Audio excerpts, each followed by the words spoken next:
is Matt Rossell. I'm the campaigns director for Animal Defenders International, and we're out here today to encourage the public not to pay for a ticket at Ringling Brothers. Some people still don't know that it is not humane and there's no real ethical way to travel with exotic animals across the country. Circus training involves brutality. We've done many undercover investigations around the world for 25 years, and what we see every time is that it is not just food rewards, but weapons that are used to train these animals. That's the tools of the trade: bull hooks, whips, electric shocking devices. And they start the training when the animals are very young, and it's a lifetime of brutality. But beyond the physical abuse, just the fact that they're on the road requires them to be in very small accommodations. You've got lions, tigers, and other animals in very small cages. Circuses that are traveling with elephants, the majority of the time they're in chains, just living parking lot to parking lot. And the encouraging thing is that people are really starting to understand that these animals have complex needs that cannot be met in this environment. And so around the world, we're seeing sweeping changes. 32 countries have now passed bans on, most of the bans are on wild animals in traveling circuses, or animal circus protections for these animals. And here in the US, we're working across the country. Here in LA, we're working with LA City Council to ban wild animals and hope to get an ordinance soon. Many other cities, we're working with local advocates on similar bans.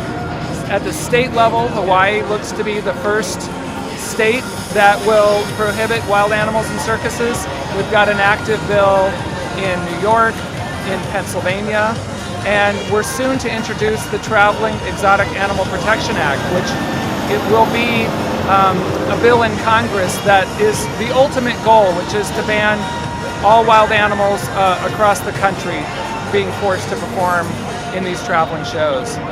And so when you talk to the circus, when you talk to Ringling Brothers, they will make claims that these animals are treated like family. In fact, Lacey Alexander is the current lion and tiger trainer, and those are some of the comments he's made recently.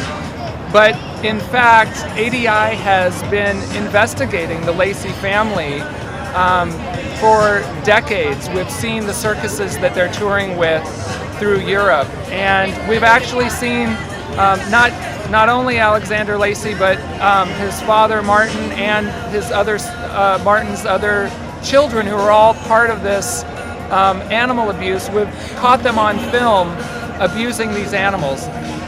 So it's a myth that these animals are treated kindly, that they're trained kindly. The reality is it's a brutal industry, and it has to end. And that's why all these people, you can see it's very encouraging to see all these people that have come out to educate the public. And this is an issue we're definitely winning on, and we will see the day in our lifetime that there will be no more animals in traveling circuses, and we'll look back on this as a sad footnote in history. We're Animal Defenders International. You can find us online if you Google us. We're on Facebook.